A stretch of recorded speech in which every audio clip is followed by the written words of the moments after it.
Oh my god, these are so heavy.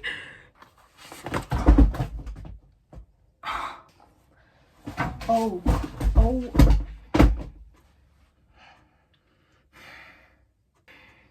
They're on the floor.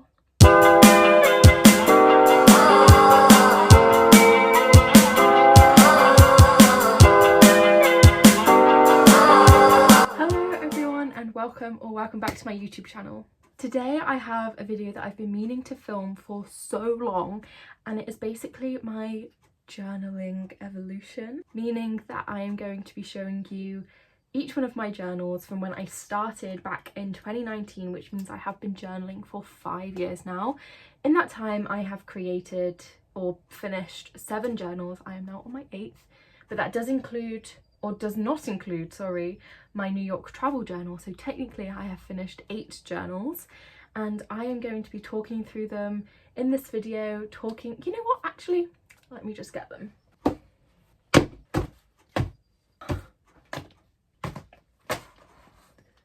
Here you go. There's nothing I love more in this world than my journals. I am so proud that I literally have the past 5 years of my life documented, and will forevermore now, because I don't ever see myself stopping journaling. It's my favourite thing in the world, and I can't wait to share that journey with you. Okay, so let's start it off where it all began, journal number 1. So this journal was from May 2019 to June 2020, and it is really where you start to see my journaling sort of style start. It's basically just a worse version of what I do now, because in this journal I really was just trying to figure out what I wanted to put in it, what I wanted to write about, what journaling was to me. So there are really ugly pages in here. This journal is just a A5 sketchbook that I got off of Amazon. It was probably like £8 or something. The actual brand, if you're interested, says C. White of Brighton, but I'm sure it could have literally been any cheap brand of sketchbook and I would have bought it. Like, the brand doesn't really matter. There is one thing I will say about all of my journals, is that I have only ever had either plain pages or dotted pages, because I hate lines. I hate lined paper so much. That's a bit of an exaggeration. I do like lined paper for notebooks, obviously, but not for journals, because as much as I write in a journal, because there is so much writing in a journal, obviously, but for me personally, it's still my artistic and like creative outlet. I do a lot of scrapbooking, collaging, even like doodles, and I feel like lines just restrict that a bit for me. I found that dotted pages is the best balance of that, and even though I've got so many journals bought already that I have in stock ready to go, so a lot of them are still plain pages, but I think once all of those are finished I will only use like dotted pages or bullet journals made for bullet journaling going forward, because it is just the best of both worlds. I find that dots don't restrict you and you can't really see them that much, but when you do still want to write, they act as lines so that your handwriting still looks really neat. But this sticker on the front is obviously in my hardcore die-hard Hamilton phase.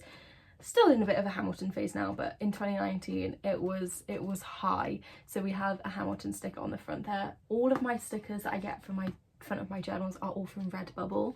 They're usually about £2 each. They literally have anything you could ever want, and quite a lot of the time they do sales or like bundle deals. If you buy like 10, you might get them all 50% off and things like that. So definitely get stickers from Redbubble if you want really personalised stickers, and I really like it because it definitely reflects what I was going through at the time or what I really liked at the time. And that is my favourite thing about journaling, is that I say it all the time, it's literally like a time capsule of my life, and I'm so grateful that I have all of these things to show my kids one day about what it was like to be 17 years old. Okay, and then journal number 2 is this big A4 pink sketchbook. Again, I think I got this from Amazon. I have no idea what the brand of this is because I've covered everything up. You can really tell that this was in lockdown, and it was when I was in my lockdown / gap year, because it took me just 6 months to fill up this huge journal. Well, it's not even that thick, but you know, It's a bigger journal compared to the other one, whereas my first journal took me a whole year to fill up. So you can definitely tell I had a lot more time on my hands. You can especially tell that as well because of the amount of like collages that I did in this journal. So I would literally just print off pictures, make collages, cover them in sellotape so that the pictures would stay really nice. Also, what is so funny about this journal is that I've literally like given it a tagline. I've put some pretty pages about tough times, and if that just doesn't sum up 2020, I don't know what does. Okay, journal number 3 is this square sketchbook. Again, just a cheap brand from Amazon. This one is Studio Artway. Literally never heard of it, just would have bought it off Amazon. Although I guess I wouldn't really recommend this because that's not really good, is it? But it just adds character. It adds age, which according to this, I was 18 when I did this journal. It is from January to August 2021. So it is just before I moved to London for uni. What's really funny is at the front, I've done the tagline thing again. So I've put 90% happiness, but then on the back, I've written, thinking about it, 90% happiness seems a bit overgenerous. Just a darn sight happier than my last journal, lol. It's just so funny looking back at these journals. I just love it. Like, please just start a journal, guys. If you haven't already and you want to take away something from this video, I know that's a very easy cliched thing to take away, but please just start journaling because I promise you won't regret it. Stop putting pressure on yourself to A, make it look beautiful, to B, like what to put in it. I see so many comments on TikTok being like, I want to start a journal but my life's not interesting enough. So you think my life was interesting in lockdown? It wasn't, but I still journaled because I have thoughts and I have dreams and I have, you know, obsessions and I have likes and dislikes, and I would just write about my life and I would, you know, glue in and stick pictures of people that I liked when I was bored, and it's just such a good way of romanticizing your life and remembering bits about your life that I would have definitely forgotten had I not have journaled about it.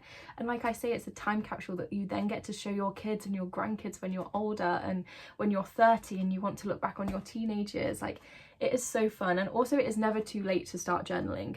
Just because I keep going on about teenage years, if you're watching this and you're like 30, just start now. Like, there is no reason why you shouldn't. I think journaling is the best thing I've ever done. And also, there's no pressure to make it look good. I only make it look good because I've always been an artistic, like, creative kid. I took art all throughout, like, GCSEs and A-levels, and I've always loved, like, drawing and arts and crafts and things like that. So it is my hobby as well. But if your journal just looks like pages and pages of writing, then do that. All you need is just like a glue stick, maybe to glue in some tickets every now and then. And, you know, I always suggested people buy stickers to make it look cute if you want, and like colourful pens. You don't need good handwriting. You don't need like good drawing skills. You just need like your life and a cheap journal.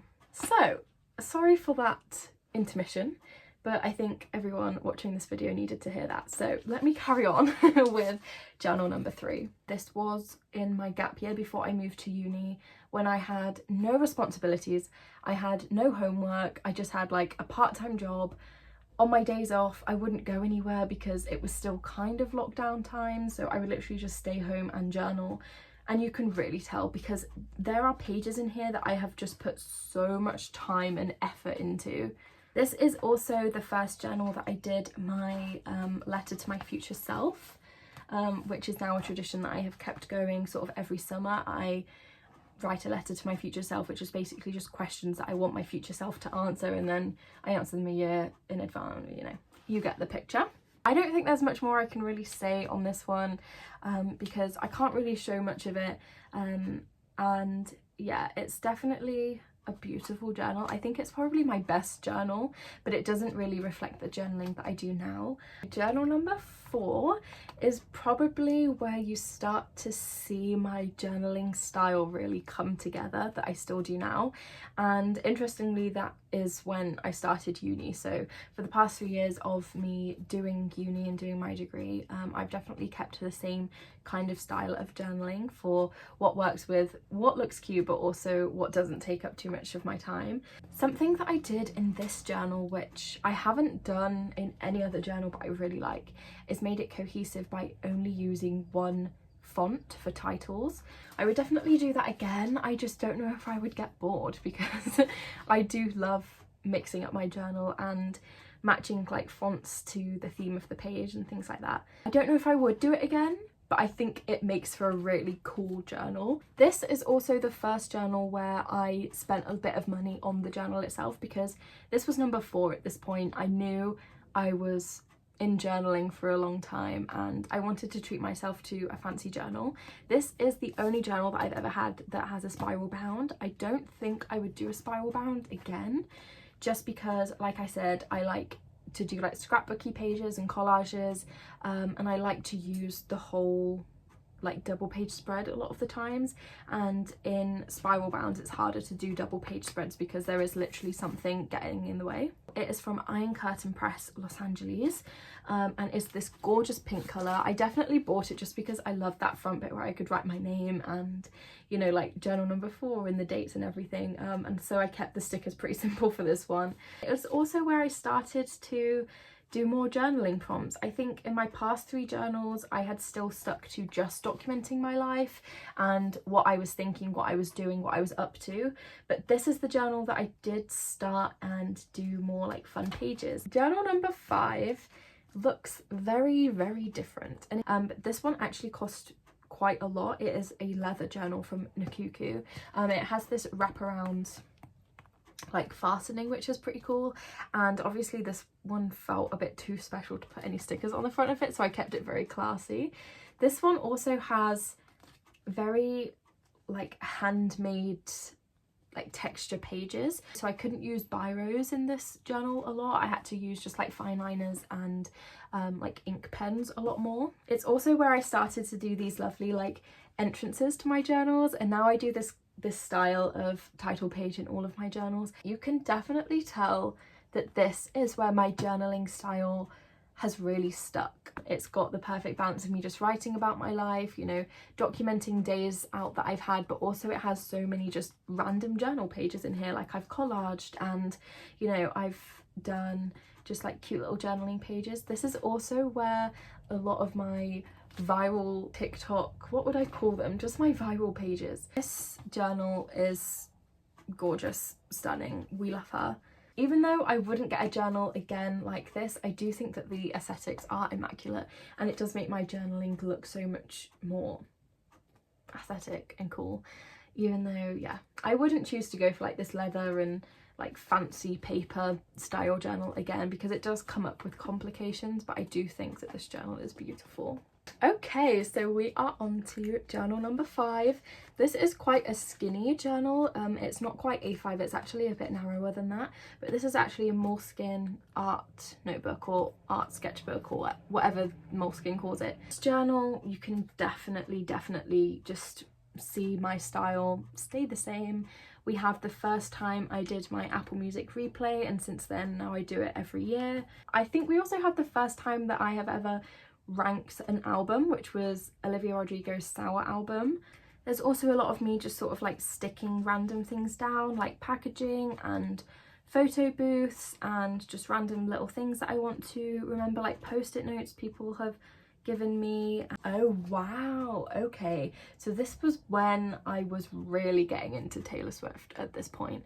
As we all know, I am a massive Swiftie, but I actually haven't been for a very long time. I've only been like a hardcore Swiftie for maybe a year now. It was since Midnights, so over a year now, a year and a half, coming up to 2 years. But yeah, this was like the first time I'd listened to every song on every album, and so I did like a ranking and favourite songs and blah blah blah. This is so different. I put Speak Now at 8. That's so rude. Speak Now is at least like 3 or 4 for me now.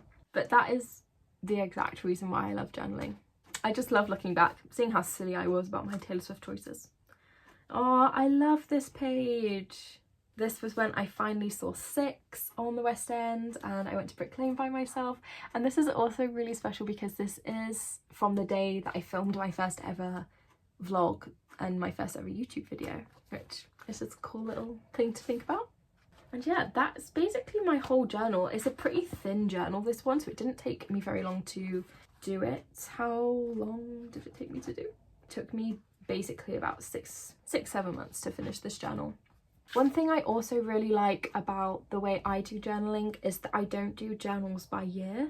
I know that works for a lot of people, but personally for me, it just makes me feel a bit more restricted again. I just like journaling whenever I want, about whatever I want. And so a part of making that work for me is just starting a journal when I simply just run out of pages, and then I will just start one midway through a year, and just, you know, it doesn't have to be set ages as a time capsule. It's literally just capturing moments. For me, it just works to just fill up journals however long it takes me, and then I just start a new one. That is nearly the end of our video, because the journal after that is the one that I've just shown my flip through of. It is journal number 7.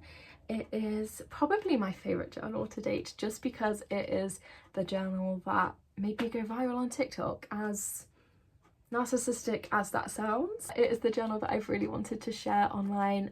If you haven't seen it already, I have posted my journal flip through of this journal, the completed, finished, every page.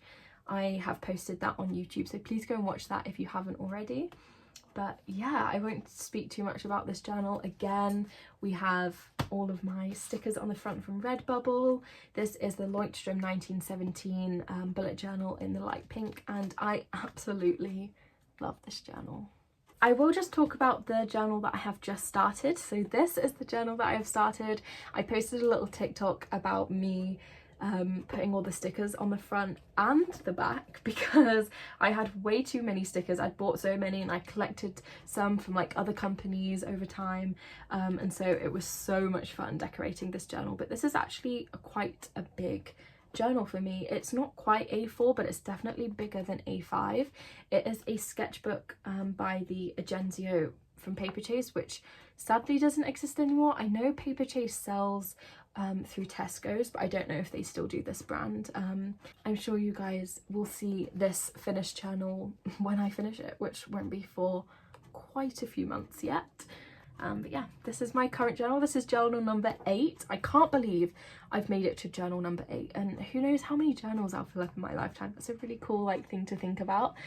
I was definitely one of those kids that just loved arts and crafts, loved starting new art projects, and then never finishing them. So the fact that I started my first journal and now I'm on journal number 8 is crazy to me. One thing I do want to talk about very quickly before I leave is my New York travel journal. So I took this journal to New York with me. I also finished it when I got back, but I won't talk too much about this journal because next week's video is actually a flip through of this journal, which is very exciting. I filmed a flip through for you guys that is going to be posted next week, so I don't want to give you any spoilers, but this is the only journal that I have that isn't about anything and everything, and is just about a set period of time rather than just it being random. It is obviously just about my week in New York, and it has every receipt, every food wrapper that I took, and then it has, you know what, I'm not going to tell you anymore. You're going to have to watch next week's video. I'm doing that classic YouTuber thing where I'm like, come back to next week's video. Ooh. Well, I think that concludes the end of this video. Thank you so much for watching. I hope you found this video maybe useful, or you've just enjoyed watching my little journal evolution. I just thought this would be kind of like a cute journal page. Journal page? Am I okay? It's a YouTube video. I hope you have enjoyed this YouTube video and have taken away something from it maybe. I thought this would be a really cute YouTube video to film. There we go, got it right. And yeah, I hope you liked it. Please stay around, stick around, subscribe.